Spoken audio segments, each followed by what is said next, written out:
All right, everyone. Episode 20. This is a huge milestone in Secret 11. in the podcast. So welcome back. Another episode of Noble with Noble. If you're liking the podcast and if you've been here since the start or this is your first episode, please just give us a like, subscribe, 5 stars on Spotify, Apple Music. I keep forgetting to plug it, but I appreciate all the support. And today we got Keith Godding on the episode. Keith, welcome. Good to be here. Good to be here. Shout out to Darren for the space. There's not a lot. I don't think any brokerage has a design studio. Or not that I know of. No, I've seen a few, but I feel like most people just do it on their own. And they don't. They buy the kit from Costco and. Get going. Hey, listen, sometimes whatever it works. Yeah. Sure. So, Keith is a realtor, as you could probably assume, at the brokerage, and I want to dive into a bunch of things because you played in the CFL, big football guy. I dabbled. Okay, it doesn't matter. You got there, man. Do you know how many people hope and dream for something like that, right? And for you, it might be easy peasy for the average person, it's a huge accomplishment. So. Football.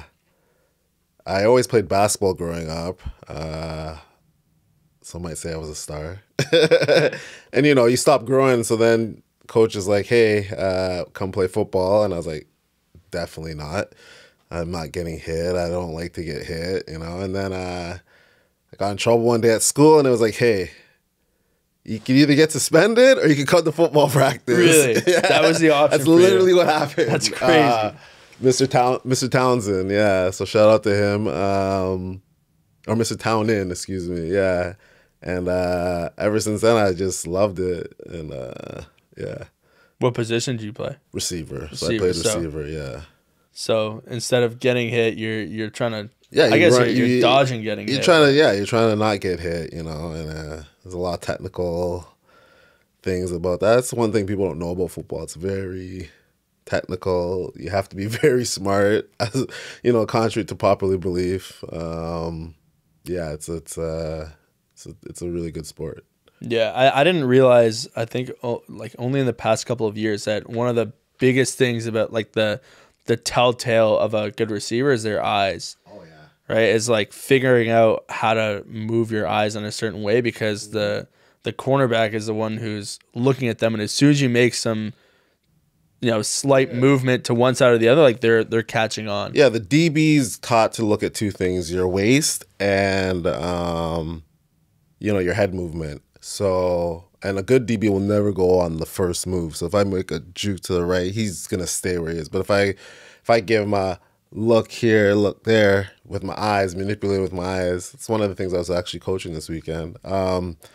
It's a lot easier to move DBs. I mean, and after playing receiver, DB is probably the hardest position to play. I probably think it's the hardest position. Like I wouldn't want to play it because you got these guys just making you look dumb out there, right?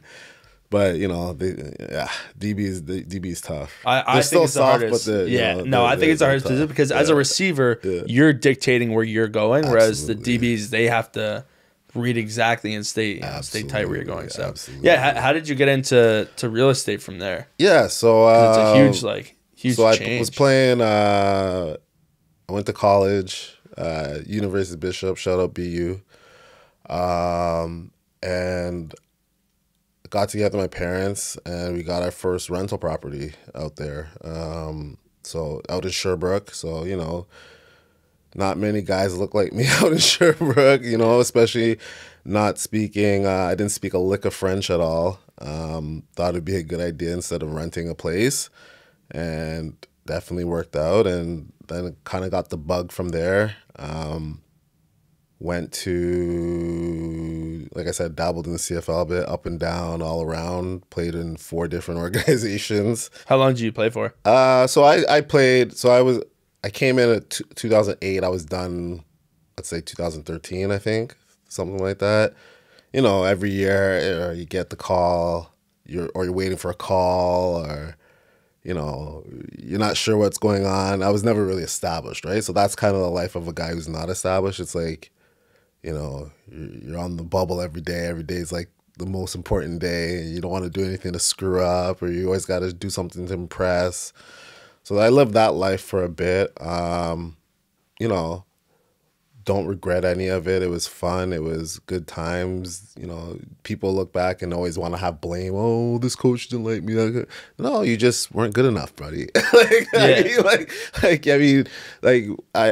tell that to my kids now that I coach. Right, I coach a youth football team. I'm just like, if you're good enough, you know, you're gonna play. You need to do the things at that elite level. You might be good enough to make it there, but to be good enough to stick, you know, it takes another level of focus, another level of work ethic, and you know, obviously there's guys that, you know, there's guys in everywhere that shouldn't be where they are, but they're there because of whatever, right? But they work hard. Yeah, but I mean, like, you just gotta, at the end of the day, you gotta put in the time and be dedicated enough to really go at it. So yeah, what do you think was the hardest part about in football? Yeah, about being a professional at the professional level. Yeah. The hardest part is honestly, it's dog eat dog, and I mean, it's literally you are there to take another man's food off the table for his family, right? And that's kind of what the mindset you have to have going in. It's very cutthroat, very ruthless. Not in a bad way at all. It's just like, hey, like, I'll give you a story. Like, I got called in to play for the Argos in their camp. It might have been 2010. First day in, I had a coach that had coached me in Montreal. He wanted to bring me in. He's like, you got to show him something today, right? Or else, you know, we're just gonna get you out of here. And that's kind of how it works, especially in training camp. You know, you can't body. You know, you got guys coming and getting hurt. You need to come in, do reps for the guys, things like that. First practice, it was raining, and if you're a receiver, you hate the rain. I don't care who you are. There's no receiver that likes rain.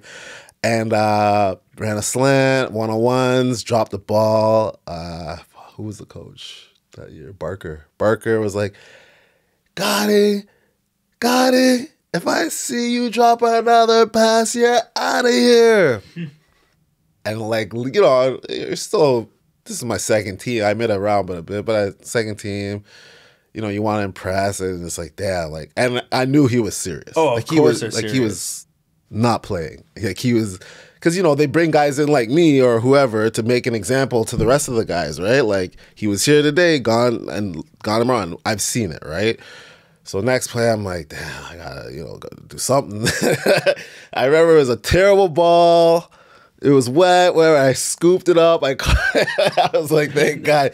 And then it was literally, it was like right in front of him. And he's like, all right, good job. Yeah, Like, you had your lifeline back. You gotta, okay, you're good, right? You're good for at least another day or two, right? Until, you know, the next thing. But that's kind of how it was.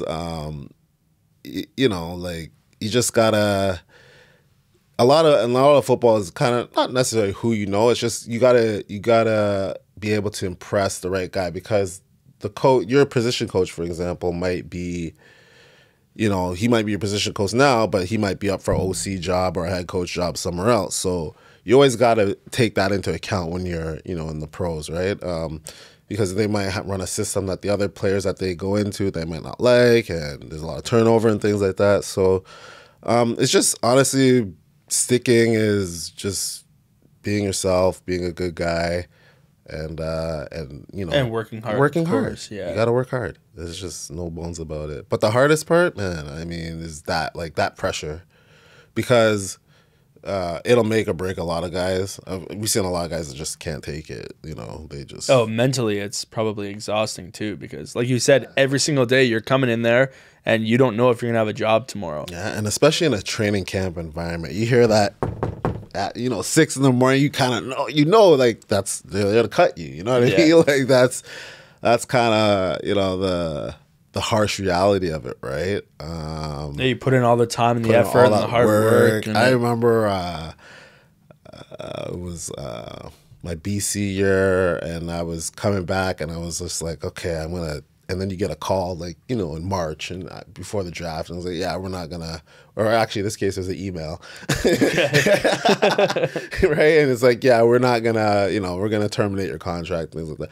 So it's just stuff like that. It's just you got to be mentally tough. Yeah, and I think what's so crazy is like the CFL is not like it's not like one of the top 4 professional sports, and this is like, there are only like 8-9 teams, and most of the guys who are playing in the CFL aren't, like a lot of them have side jobs too. Like this isn't like all as much as it's all day every day. Yeah, exactly, right. Whereas you can't even imagine how much it would be for any of the other baseball, football, hockey, soccer, like all of these other sports where there's so many other athletes in there. Right. They're all on like that main stage. I mean, this is also a main stage, but I'm saying not at like an NFL level where these kids grow up. Definitely not an NFL level. All they do. The CFL, they got to step it up. Let's be real. I mean, they just got to step it up. I'm sorry to say, like, they got to get the youth into the game, and that's how they're going to grow the game, right? They haven't done anything to really attract that youth and say, hey, I want to be like Keith. I don't want to be like Keith. You don't want to be like me. But, you want to be like, I'm thinking about guys like Dante Marsh and, Byron Parker, James Robinson, those guys. A lot of those guys were stars and they can make plays, but nobody really knew them. So they got to do a better job of cultivating that, that thing that makes kids want to say, hey, and you got to pay them. Right. Sorry. I think that it's like anything, right? Like you need to find the market. They need to market it better to have people interested. Like I know, the people in like Saskatchewan and Manitoba, like they're huge fans because that's all I got right here. Right. People are so worried about the Leafs, the Blue Jays, the Raptors that they just, they let the Argos slip. Or even TFC, I think, is now on the come up a little bit where they're, they can get more people at the. They got an opportunity, games. I think. I did see because I haven't really followed, but I started following again because I coach a couple of kids now going into their professional careers, and so I saw that the Owls were purchased by the dude who owned Videotron, he's a billionaire guy. So that's good. They got to do something with that. There's got to be some media something that they can draw from that. I think they will do that. And.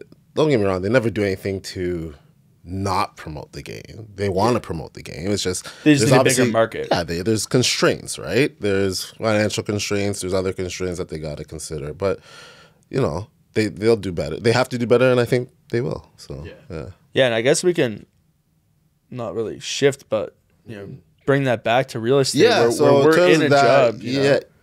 In terms of that, just like, hey, I was done, didn't really know what's going on.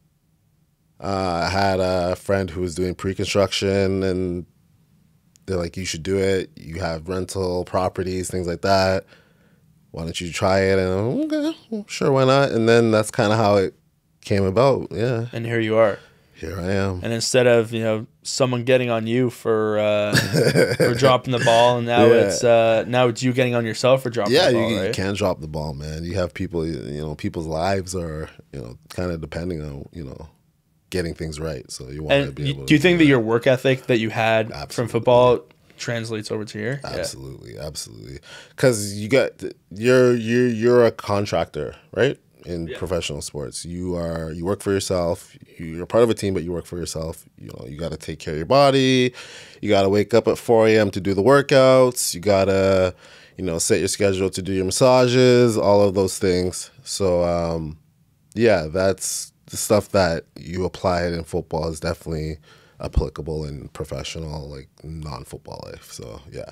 So what's your schedule like now in real estate? Wake up in the morning. Yeah, so I got kids. So I don't know so really I get up, I'm up at 3:55.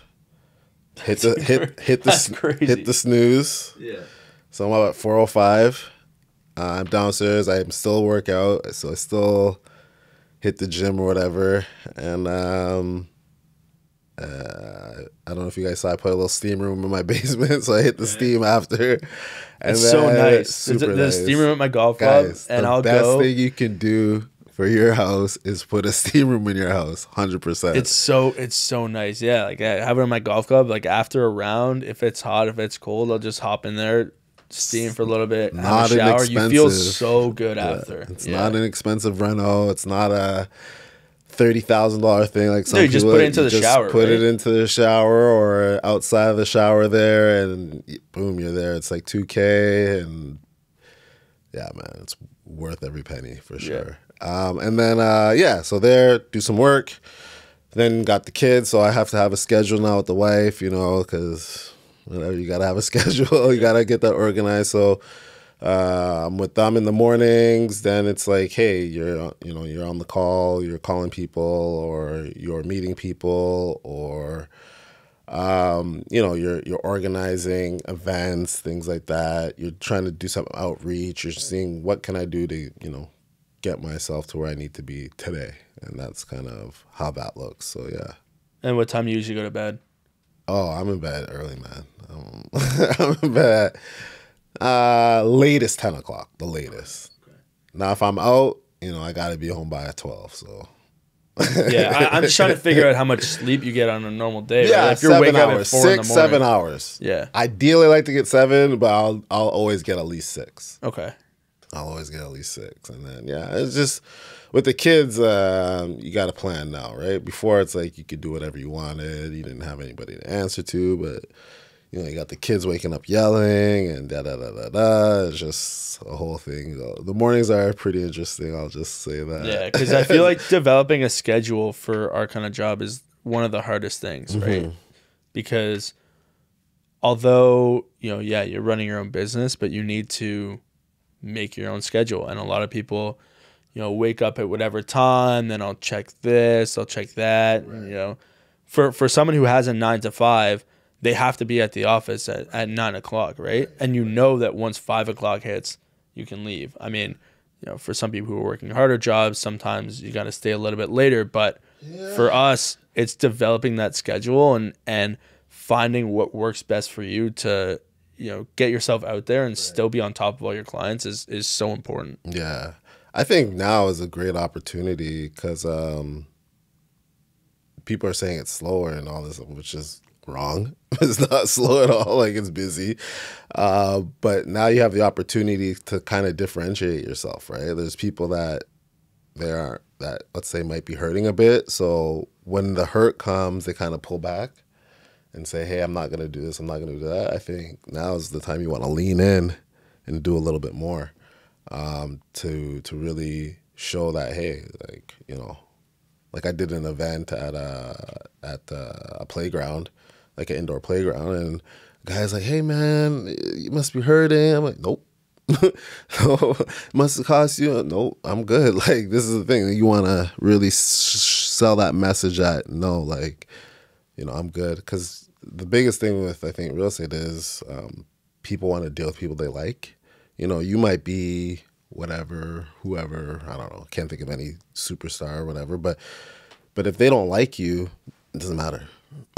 I'm sorry. Like, you could promise, you could even, if they don't like you, they're not going to want to do any sort of business with you. So you really want to lean in and shake hands, kiss babies, that sort of thing. That's why I feel like it's so important to be authentic and to be your true self, because a lot of people, you'll see one thing online, they'll act a certain way, you meet them in person and they're completely different, and where were you when you're this happy guy online, and then all of a sudden I'm meeting you and you don't even care about me. Yeah, no, people pick up on that, especially with social media now, right? Like, it's a lot easier for them to call that out, right?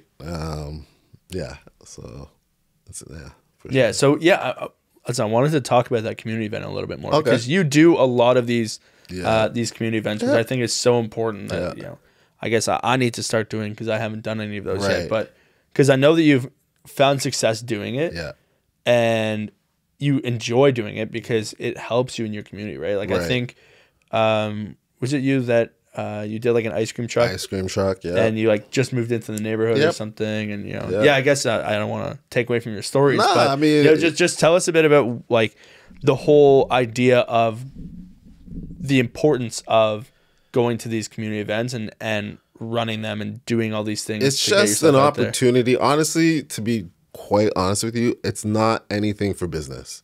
It's literally just to say, hey, I'm here. This is what I can do for you. But by no means feel obligated to do anything with me.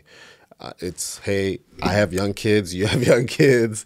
Maybe they go to the park together one day or whatever the case may be. So it's just really getting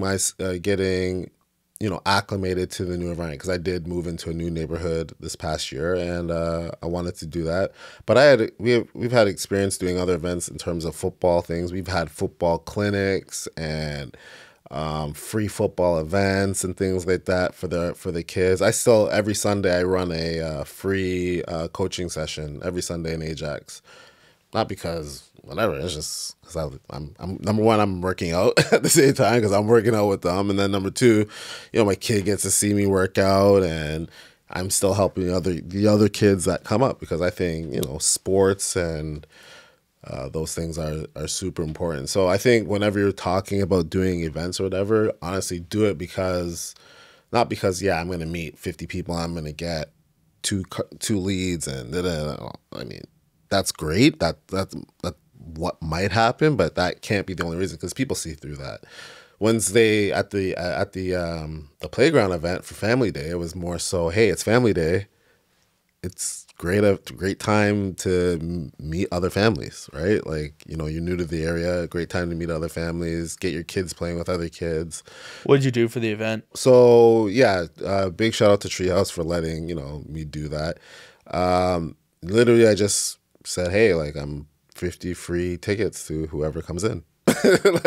So you just buy the tickets, and then they let me buy the tickets, and you just hand them out, or you promote it, or you let your friends and family know as well, right? It was a kind of a friends and family client thing or whatever, and then you just go from there. Yeah, it was just pretty straightforward. It was a great time, and then that's the other thing, like, I'm looking at doing a movie night, once that we get some good movies at some point. I don't really watch movies anymore. I don't know why, or at least I don't go to the theater. Everybody's on Netflix, man. You gotta go outside, go those Tuesday, remember those Tuesday? Even before Netflix, I was never, I don't know, I guess never really into I remember Tuesdays, I was like the little spot we used to go to the movies, just hang out and do whatever. So yeah, movies are cool. I guess you bring the kids, and so now you got kids, you bring them out, you get it's just stuff to do, man. Honestly, like it's the more my mom always told me, the more you give, the more you get. It's just, and I believe that. So yeah, I mean, that's a good analogy, I guess, or whatever quote to live by. Because there's so many people in this world who don't give, or they give and expect back. I mean, right? It was awesome at the Family Day event. It was like, you could see there's families there that wouldn't have come if it wasn't free, right? And that feels good. I mean, there's nothing better if you're feeling shitty and you want to feel better. Selfishly, go do something nice for somebody, and you'll feel 100 times better. Trust me. It could be anything in the community too. I feel like you go to like a shelter or something, help out for a day. Volunteering, those are awesome things to do. Another thing is these little grocery things. Even like paying for somebody's Starbucks, just like it's like $5 for or a the coffee line at the Tim Hortons thing, right? It's like, hey, I'm gonna get that guy or whatever. I wonder what the longest chain of that is, because there's so many good people in the world where like, you go and, if you bought my stuff, like I'd say, hey, let me get the guy behind me. And there's like, I feel like there's so many times where they have a chain of like, I've heard of a few long chains. Yeah. I've heard of like 20. Yeah. I've heard of that before. Which is interesting. Because I also don't want to be that guy to stop it. Like, even if I'm the first guy, like even if like it's just the first person in front of me who's the first person, like to be that guy to break the chain, like don't be that guy, guys. Don't just keep it rolling, man. You'll get it back 10 times over for sure. Exactly, especially at Tim's, for example. If you got like the roll up the rim, cheap. Everyone's trying to. Maybe an extra little bit of luck today. Paying for the person behind me's. But I think that's super important too. Is I guess not to be selfish about it and just give back because you want to give back. Yeah, and not people expect see that that, return. and those are the people that people want to deal with, Yeah. for sure. So yeah, and for you for real estate, I mean, you focus in on your area, but there are a lot of times where There's no area. you're going everywhere. There's no area. So why do you There's the decide area's not decide? Ontario. But, yeah, so why do you do stuff everywhere instead of focusing on an area? Because First it was because you had to, right? If you wanted to get something done, you just had to go there, right? So when people see that, A, they kind of want to take advantage of that, but B, it's just like they want to work with you, and if you don't mind doing it, why not? Like, so to drive to London, which is what, let's say 3 hours from here, or Yeah. 2.5. 2 hours, yeah. Okay, I got to drive to London 2.5 times. That's what, a tank of gas, maybe? That's $80 and some time, and you're gonna do a deal for 800, or you're looking at 20, 30K. How would you not do that? You know what I mean? Like I mean, there's obvious. I don't want to say there's limits. Honestly, I mean, I wouldn't. For the number, you would do it, right? Like, I just think you don't want to limit yourself. But what you have to do is the research, which is what people think, okay, well, I'm an area expert in Forest Hill, or I'm an area. Sure, you can do that. But I mean, at the end of the day, everybody has the same information now. And getting the information is not complicated, right? It's not hard. You go on House Sigma, you go on, Zolo, you go on anything, right? It's there.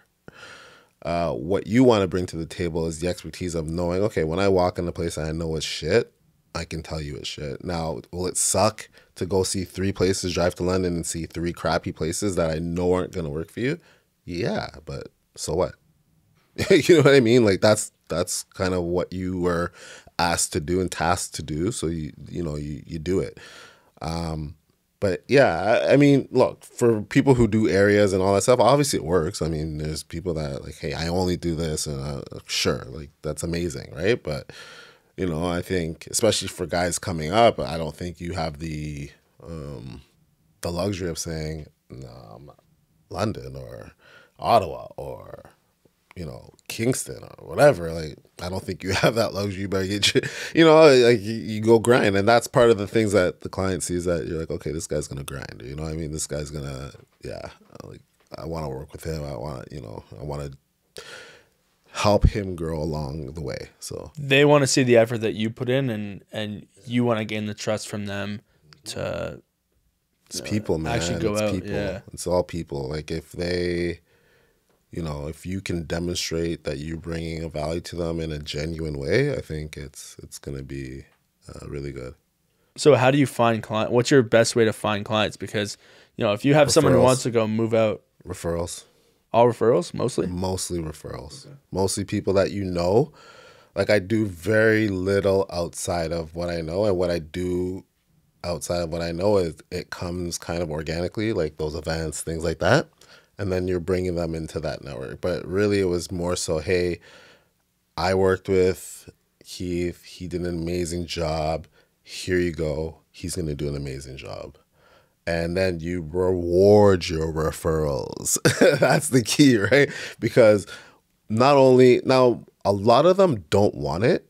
They don't want any sort of reward, or they would say, don't worry, like, it's fine, but still. So, like, if you're doing a deal, don't reward them with like a gift basket or something shitty. You know what I mean? Like, you want to give them something nice, like I don't know. People say I'm extra, but I don't care. Like, I like to give them, like, $500 Home Depot card, or like something that they're gonna use. They're really gonna use. Yeah. You know what I mean? And see And value they think about from, you right? as soon as they like a spend Morton's gift card, or Harbor 60 gift card. Or, I mean, they say they don't do it, but you can get a Harbor 60 gift card. And then yeah, stuff like that. Or, you just call ahead and say, hey, I'm going to do this for this person at this time.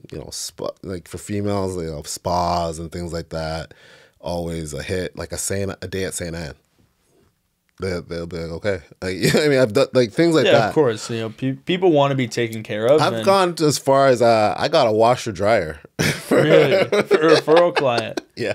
That guy needed a washer dryer. It's like, all right, They needed refer it. me one client and you got it. Yeah. They needed it. It was a washer, or I think it was, maybe, I don't think it was a pair. Maybe, I don't know. But whatever, it doesn't matter. Like, but they needed it, right? You knew that was kind of a need, and it was like, they didn't expect it at all. And they're like super happy. And that's, but yeah, referrals is, I think everybody knows the whole, sphere of influence and things like that. You got to touch those people, sphere of influence. You got to touch them 36 to 100 times, yada, yada, yada, all that stuff. So that's probably the key. And then when you're bringing those people in that you don't know, it's how do you make that first powerful impression, right? How do you get them to understand that this guy really knows what he's talking about and he's going to do a great job for me. And that's what you kind of have to nail when you're meeting somebody that you don't know or that's not in your network. And yeah, that takes, some time to figure it out because you need to be everybody's different, right? So what do you do that, like, what's your go-to secret that's like the good first impression? So honestly, shout out to Catherine and Luca. You have there's your materials say a lot about you, right? And especially if you're willing to give them materials. So I've got some custom materials already prepped out, so when someone reaches out, they're automatically getting a buyer's guide, right? Or if you're thinking about listing, even if you don't sign something that day, which is what you want to do, but even if you don't, they are getting that listing documentation that says, okay, here's everything you need to do, itemized, step by step, so they know the process. For buyers, it's especially important because they might not know what to do, or they might not know the ins and outs or anything like that. So you've got to set them up for success because a lot of them they've saved up a lot of money now, and you need a lot of money now to get something. So you want to make sure that they are fully aware of what is going on out there and how this process is. Because I've been there where, early on where, you don't set up the expectation correctly, or you don't give them the process, and it's a lot more work. So, after those few early experiences, you want to have a system in place where it's like, okay, what do you do after an accepted offer? Okay, here's what you need to send them. So it's clear that they understand. And give them a phone call and an email, right? Just so it's on record there. And then everybody's understanding the expectations. So I think the key thing for good first impression is, number one, making that impression. Number two is setting the expectation, right? And a correct one. So you always want, it's obvious, you always want to under promise, over deliver, right? So you never want to say, yeah, I can get you a place in Forest Hill for $800,000. You know what I mean? Yeah, when that most of those houses are selling for. No, you don't want to do that. You want to be able to say, hey, I might know somebody that's looking to do something off market. It might be a couple days, but let me get back to them and, we'll see what's happened. And if there's something, great. If not, you let them know that, hey, they're not doing it right now or something along those lines. So, okay. All right. Well, we're actually, funny enough, we're almost at the end. Oh, yeah? So, yeah. Okay. All right. It's been that quick. So I'm going to leave you with one question, which I usually ask my guests is, what's some advice you would give a new realtor? Be real, man. Be real. Be yourself. Don't try to be like, Selling Sunset. Yeah. Hear it all the time. You know what I mean? Like, that's not real. That's scripted TV. Just be yourself. And then always, and as you're being yourself, you want to make sure that you want to take care of that person that you're handling, right? Because you are dealing with something that is a significant part of their life. So you want to treat that with the utmost respect, for sure. Well, anyway, Keith, thanks very much. I really appreciate you coming on. It was a great chat. Learned a little bit about football and going out, and maybe I'll drive to London. I got some buddies in London, so maybe I'll go. Yeah, man. Rental properties in London. London's great. You got rental properties. You got single family. You got tech coming there. Lots of stuff going on in London. Niagara's good as well. Along that, anything along that 401 through a. East, west. Yeah, it'll be good. Yeah, you're gonna be good. So where can people find you online if they want to reach out? Find me at First Access Homes, at First Access Homes. You don't really see my face, to be honest. I'm not really on there like that. You're but, on there, you know, though. Okay. yeah. That's Good it. That's information what, on there. Instagram. That's my Instagram. Yeah, I try to TikTok. I don't know how to use that, to be honest. I don't know. Well, they can reach out to you on Instagram. Yeah, And, yeah. DM me on Instagram, and we'll get you set up and ready to go. Investment, building as well. Work with a few builders and clients that like to build houses and things like that. So yeah, whatever you're trying to do, I can help. Okay, sounds good. Well, thanks, Keith, and All right. see everyone next week.